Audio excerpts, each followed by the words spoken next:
Hey guys, it's me steamjoe again. I am here with another review. This one is for JoJo's Bizarre Adventure Episode 4 English dub.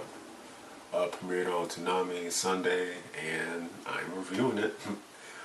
Before I start with this review though, I want to thank everybody who liked, commented, and viewed my previous videos on JoJo's Bizarre Adventure. I really do appreciate it.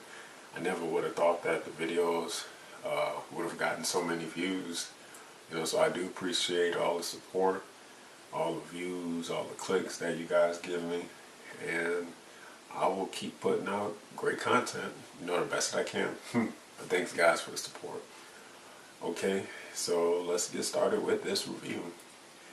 So episode 4 started off with Speedwagon talking about the events of Dio and JoJo's battle. He said that JoJo won, but in the process of winning, he lost both his father and his house, his childhood home. So then Speedwagon was trying to figure out how to help JoJo have the will to live after going through so much. And that's when our opening credits roll, and we then see Speedwagon walking through another mansion like home. He said that he brought JoJo there so that way his wounds can heal, which makes sense. So Speedwagon is walking through the corridors, and he finds out that JoJo's door is open and that his light is on in his room. So he takes a peek inside and sees a woman tending to JoJo's wounds. He has bandages around his body, and his arm look like broken, all from the fight he had with Dio. So he also realized how the woman was in there for a very long time because her hands was red and dry.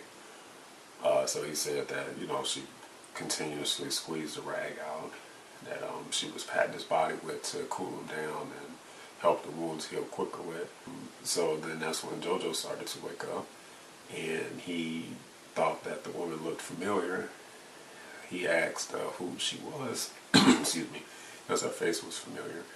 And that's when she revealed to him that she was Arena Pendleton. So then JoJo is happy. He's like, what? I can't believe it, So then he said that she grew a lot. She said that he also grew a lot. So, now they just rebonding and everything. Arena started crying, and, they getting to know each other again. So Speedwagon is then eased by that because he feels like she'll help JoJo find a will to live. And we also see her faint, I'm guessing because the amount of time she took, out of her day to help him. She was probably on her feet all day, so she fainted, and she was about to hit the floor, but then JoJo caught her with his broken arm. And so then she woke up and was like, oh, no, you wasn't supposed to do that, your arm is broken. And then he replied back, well, you called me once before, so. So the next scene look like downtown London, and we see Jack the Ripper doing what he does, what everybody knows he does. He's killing a woman, stabbing her with a knife, and then Dario comes behind him and tells him that people usually hide behind morals because they're weak, but evil people who want to do their own thing and stand on their own 2 feet are the vanguards. He felt like those people were the worthy people, evil people were. So then that got Jack's attention. Jack started to walk up to Dario, and then next thing you know, Dario used some kind of hypnotizing eye spell on Jack, and then Jack came closer. And then that's when Dio was like, I can use you. You can be a part of my team and everything. So then Dio was like, let me take something from you, though, in return. Jack got on his knees, and then that's when Dario stuck his hands in his head, started sucking that blood. And then that was it for that scene. So then the next one was JoJo standing in the rubble of the mansion of his childhood home. And he was wondering if the Max had got destroyed in the fire also. He hoped that it did, because if it didn't, it could fall in the wrong hands again and bad stuff can happen. So then Arena sees JoJo, and they get together, and now they walk in together, talking and everything, getting to know each other some more. But as they were doing that, JoJo realized that a man was following them, and at first he was behind JoJo and Arena, but then once they walked a little further up, that's when the man was then in front of JoJo and Arena, and he's eating a club sandwich, I guess, or something. I don't know. So then the guy asks, then JoJo asks the guy, well, what do you want? What's going on? Then that's when the guy names out JoJo and Arena. Then JoJo was like, well, how do you know our names? Then he jumps up, sticks his pinky finger out, and then shoves it or jabs it into JoJo's chest. Then JoJo falls to the ground, his cast is done broken, and Arena runs to JoJo's rescue and is like, well, why did you do that? Then the guy was like, well, JoJo will thank me afterwards. And Arena was like, huh? So then next thing you know, JoJo's bones in his arm started to heal and mend back together that were broken. So he got the little magical particles and everything. So then JoJo asks, well, how did that happen? Well, what are you? Who are you? And then the guy was like, his name was Baron Zeppeli. And he said that JoJo did that for himself. All he did was just unlock it. But JoJo took the breath in, and that breath enabled his bones to heal back together. So JoJo still didn't understand. He was like, well, how did you do that? What kind of magic is this? So then that's when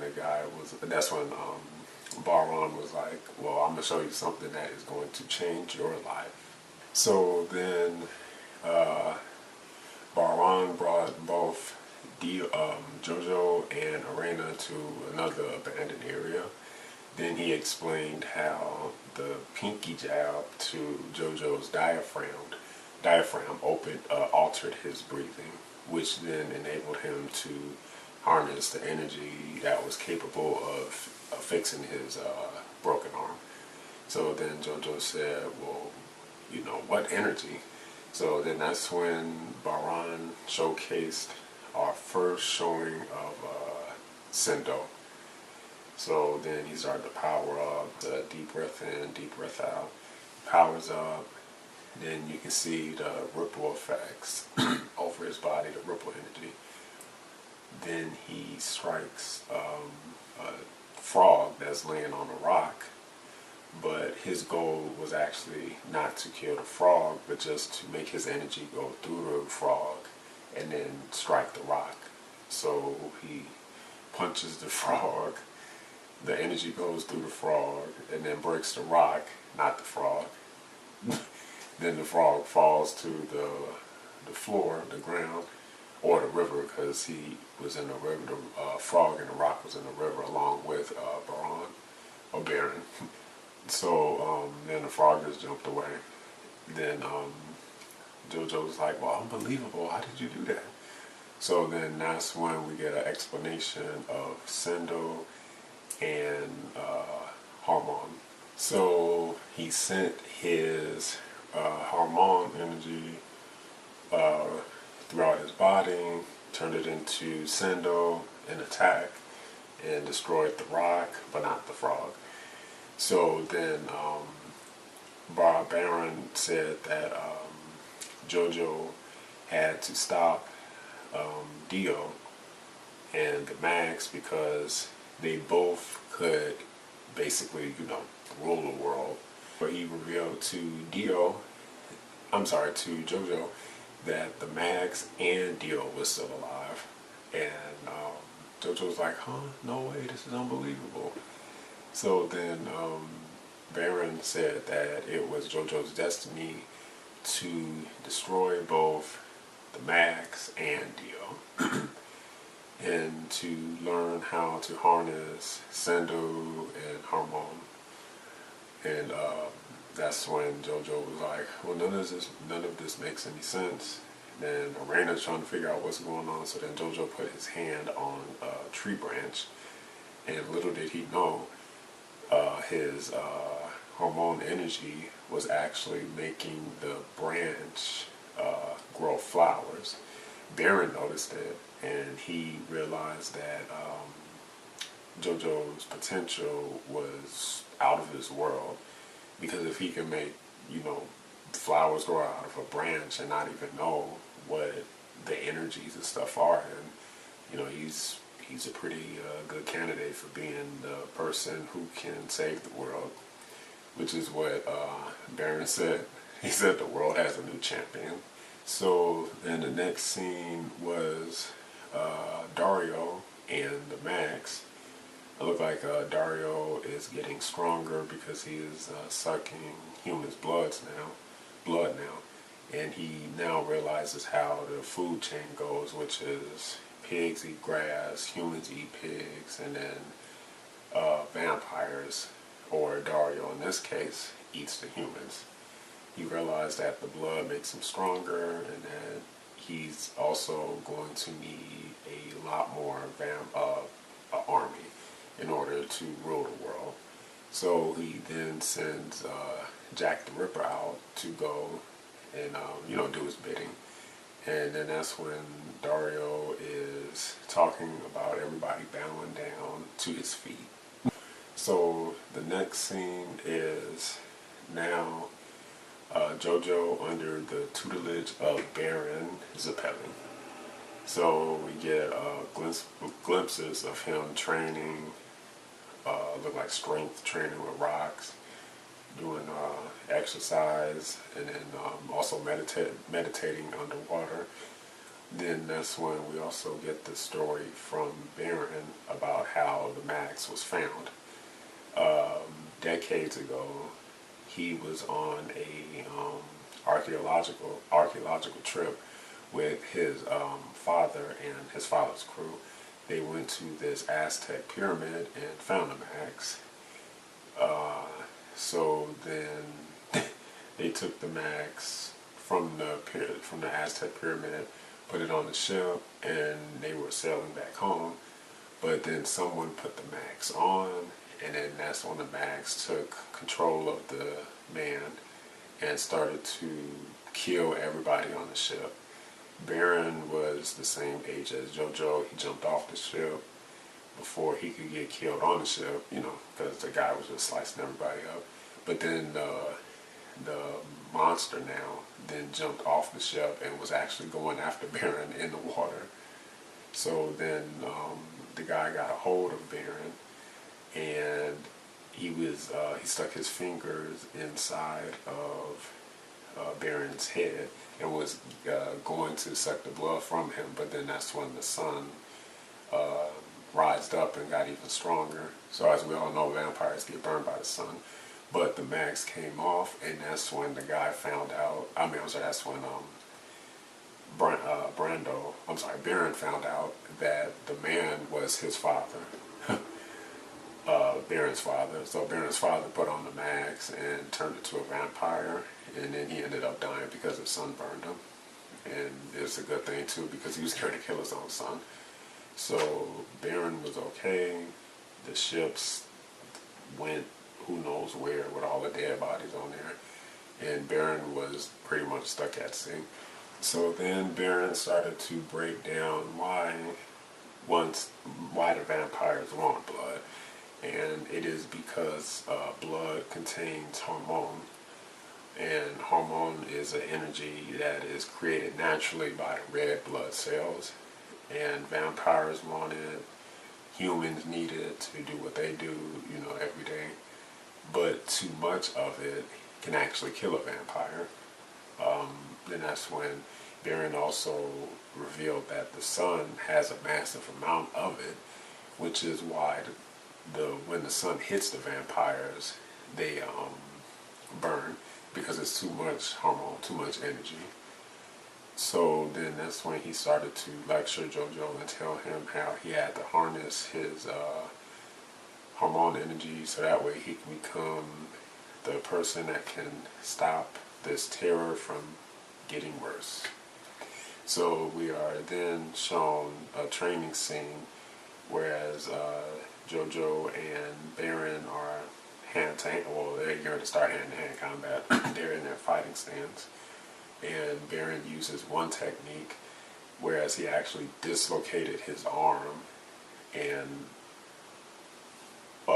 threw a punch in the direction of JoJo. The punch never landed, but because he dislocated his arm, he was able to harness his hormone energy and then use it as a sendo attack. So even though the punch was not close enough, his energy, his sendo energy made up for it, Baron's sendo energy. So it knocked JoJo straight across the ground or in the river because they were still training in like a little riverbank or something. So then JoJo was amazed by that, and then that's when Baron told JoJo that he had to take control of his breathing. That was the one key that enables you to create more energy so that way you can then, fire off more special and stronger attacks. So then as Baron and JoJo were training, Speedwagon shows up and tells JoJo that it is an emergency, that he got a call from someone from a village that reported that a lot of their residents were disappearing. So then they also said that one of the guys who was taking the people actually looked like Dio. That's what one of the residents told Speedwagon. So then Speedwagon told JoJo and Baron, and now all three of them are going to the village in a horse carriage. So now we see the three of them traveling. Baron tells JoJo that his training is going to have to be kind of cut short a little bit because they have to deal with this. JoJo doesn't want to let anybody else down. He doesn't want anybody else to die because of Dio and his minions and goons. So then that's when JoJo swears that he will not let Dio win. So then all of a sudden the carriage stops and everybody's like, what's going on? So Speedwagon gets out to see what's going on. They stopped in a tunnel. Now it's all dark and everything. And it's still sunlight outside, but because the tunnel is so deep, it's just like almost pitch black kind of. So then Speedwagon gets out and he looks at the driver, and the driver's head is stuck inside of the horse's head. It is, So then the rest of the horse's body is like moving around, and then Speedwagon is like, what the heck, who's in there? And then JoJo asks, is this Dio's doing? The next thing you know, Jack the Ripper jumps out of the dead body's horse, and he has a knife and he's ready to kill. So then now this is weird. This is when Baron brings out a glass of wine. He has a wine bottle and then a wine glass. He starts pouring wine into the glass, and Jack the Ripper is like, oh, y'all looking kind of pale in the face. Maybe I should chop y'all heads off. So now all four of them are just standing there. They like, oh shoot. Jack ready to chop them up. Dio is like, what's going on? Speedwagon is like, what's going on too? And Baron is all comfortable with his wine. So then Baron asks Dio to think like Jack and try to figure out what would his next move be. So then that's when Dio was like, what would be the most advantageous move for him to do right now? Then he's like, one of the things he could do is keep us locked inside of here. So the next thing you know, Jack picks up the carriage and then throws it at the end of the tunnel, and that makes the rocks crumble and cover up the entranceway, or in that case, exitway. So then now Jack is pulling out knives out of his body, or pushing knives out of his body all across his arms and his chest. And then Speedwagon is like, what? We're not going to fight no pincushion? What the heck? So then he shoots the knives at JoJo, Speedwagon, and Baron. But then Baron intercepts them with Hamon cutters. So it's like spinning kunai knives or something, but just energy style. So then Baron tells Jack that his blades are no match for his Hamon cutters, energy cutters. So then Jack takes his knife out, a bigger dagger, and he lunges straight towards Baron. Baron tells JoJo and Speedwagon that this is his fight. So then as Jack is launching towards Baron, he uses the bottle as like a way to catch the knife, and now the knife is stuck in the bottle. And then that's when Baron started to go on this speech about how when you turn into a zombie, you're not really strong because you give up those rights. You are now saying that you don't have courage, you don't have faith in yourself, you just a follower. But to have full, true potential, to have true strength, unwavering strength that like gods have, you have to have courage, you have to have good breathing, and you have to have the will to want to, be great. So as he was saying all that, he pushes the bottle up on Jack's hand that separates the knife from Jack's hand. Then he launches his knee at Jack's head. It is called the Sendo, I think Sendo knee kick. He's a Sendo knee kick. And hits him right in the head. So then his eyes like all drooping back and stuff. And then that's when, after Baron did it, he said that one good energy knee to the head is always good for the braggadocious. Then he continued drinking the wine that he had in his glass, because he still had his glass. He lost the bottle, but he still had his glass. And he didn't spill any wine either. But then Jack the Ripper gets back up, and he pulls a lever that is on the tunnel wall that leads to another doorway. So then he jumps in there, and now he's gone. But Baron is like, we gotta go get him. We can't let him get away. And he's also using this moment as a teaching lesson for JoJo. JoJo doesn't realize it yet though. So then that's when Baron gives his wine glass to JoJo, which has wine in it, by the way, which he didn't spill when he was doing all his moves and everything, his fighting moves. But he gives the wine glass to JoJo and tells him to go after Jack while holding the wine glass. And he is not to spill any wine out of the cup. And that's when Speedwagon came in and was like, man, that's insane. What are you talking about? And then Baron also said that if he did spill any wine, he would not teach JoJo any more techniques about Sendo or Hamon or anything. That's it. So then Speedwagon was like, JoJo, you can't do this, you can't do it. But then JoJo viewed it as a challenge, and he really wanted to learn more about the Sendo energy attacks and everything, so he agreed to it. he took the wine from Baron and went in the doorway, and it was a labyrinth, many different exit and interways and everything. So JoJo was walking through, and then that's when Jack comes out with this big claw-like weapon, and he scratches JoJo on the arms. Well, not scratches, he cuts JoJo on the arms. JoJo didn't spill any blood, but he did. Well, I'm sorry, JoJo spilled blood, but he didn't spill any wine out of the cup.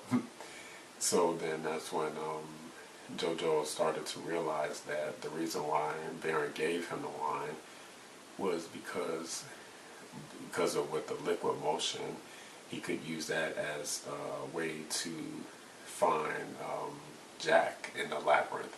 Because once he cut JoJo's arms, then Jack flew up in some corner or something, so you couldn't even see him, and it was dark also. So then that's when JoJo realized that he can use the liquid as a source of like a energy detector. And, JoJo started to power up. You could see his Sendo energy just going straight through the roof. And he used the cup to find Jack. Jack was hiding right behind the wall. That was actually right behind him. So then JoJo turned around and used his Sendo overdrive attack and went through the wall. The energy, his arm hit the wall, his fist hit the wall, but then his energy went through it and warped Jack like from the inside out or something, turned him into like gush or whatever. So you can see his eyes popping out and everything. And that was it. Oh no, I'm sorry, but before it went off, then that's when Baron was like, I see JoJo has passed his test with flying colors. And then now you see JoJo, he realizes that he has a power that is unlike any other. And that was the end of the episode.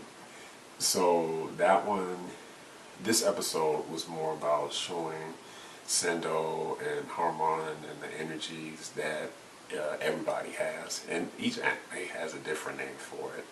Chakra, ki, you know, the list goes on and on. But the key to utilizing the energy is proper breathing techniques, and I thought that was a nice twist in the story. I wish with this episode it did have more Dio. I kind of missed the fact that Dio wasn't in it as much, but it was a good JoJo episode. And don't forget, this is a review, so I also got a ranked score, and I give this one a 7 out of 10 steams. Still a good episode. I just wish it was more Dio, but I do like the explanation of the power that everybody has. I think that was a pretty cool explanation with breathing and controlling your emotions while breathing, so that way you can use the fullest potential of your power. I thought that was a pretty cool twist. But thanks guys for watching my review. Like, comment, share, and subscribe. Stay tuned for more great content. And as always, Steam Joe out.